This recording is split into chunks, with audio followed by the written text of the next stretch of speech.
Salut à tous, petite vidéo, ça fait quelque temps que j'en fais pas, j'aime bien faire des shorts, etc. Donc je vais refaire une petite vidéo parce que là, c'est concernant, évidemment, c'est pas l'affaire du siècle, mais c'est quand même, tu sens que des choses s'ajoutent à d'autres choses, et notamment Paris. Tous les emmerdes qu'il y a à Paris sur le plan sportif, tout ce qu'il y a d'extra sportif et qui crée des emmerdes, qui finalement se reflètent sur le terrain avec le non-envie de jouer, les résultats, la mentalité des joueurs, enfin tout ce qu'on voit depuis 2, 3 saisons à Paris. Une question me taraude. Est-ce que le Qatar commence pas à se foutre une balle dans le pied?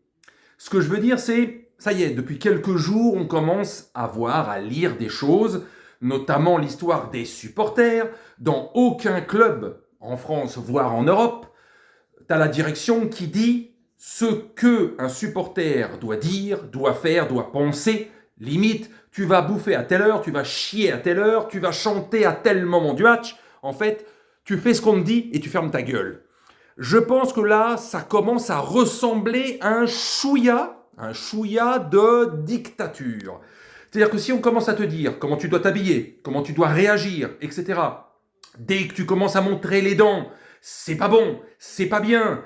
Nous, on gère d'une autre façon l'humain, et l'humain, on l'écrase, et il ferme sa gueule. Alors il y a ceux qu'on paye, et qu'on paye grassement. Alors ils aiment bien fermer leur gueule, faire les suceurs, mais les autres, ils ont le droit de se rebeller, ils ont le droit de dire que c'est de la merde ce qui se fait sur le terrain, c'est pas une honte, hein? On va pas accepter de dire que tout va bien, alors qu'il y a des affaires extrasportives, que Nasser a des casseroles plein le calbar, et d'autres choses de style mafioso à l'intérieur de l'organigramme du Qatar, ça commence à faire beaucoup. Quand ça va pas, les supporters se rebellent. Si maintenant tu dois juste fermer ta gueule, même quand ça va pas, et si tu oses ouvrir ta gueule, on te sanctionne, je répète, ça s'appelle un commencement de dictature. Voilà, on vit ça au quotidien avec nos dirigeants et on va manifester si on le peut, ou gueuler ou ronchonner. Ben là, c'est la même chose. Se taire, fermer sa gueule et accepter tout ce qui se passe.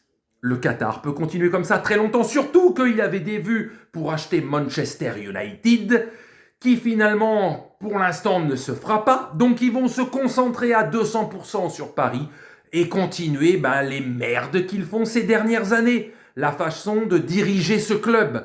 Donc je dis aux supporters, aux gens, à quel moment vous allez vous associer ensemble pour créer un mouvement pour dire aux Qataris, ok, vous avez les milliards, mais vous commencez à nous casser les couilles parce que sur le terrain, vous allez encore nous sortir la belle histoire du mercato qui va arriver, hein, comme à chaque fois en mars, avril, pour retourner le cerveau des gens après d'énormes déceptions, notamment en Ligue des Champions, où le piètre résultat de ce qu'on voit sur le terrain depuis 2 ans, même en Ligue 1, on va sortir les noms, les mercatos, ceux qui seraient susceptibles d'arriver, encore un piège à con pour amadouer tout le monde, alors qu'à la fin, il faut quand même se poser la question, est-ce qu'il ne serait pas normalement logique, comme font les autres clubs, d'avoir un entraîneur fixe, là, depuis longtemps, pour penser recrutement, parce que lui aura donné son accord, et ne pas, comme à Paris, ça se fait souvent,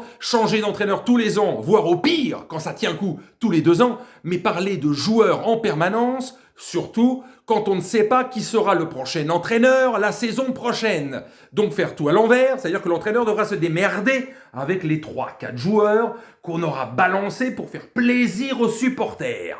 Parce que rien que les noms, ça fait bander beaucoup de gens. Bref, ça va continuer encore longtemps ce cirque?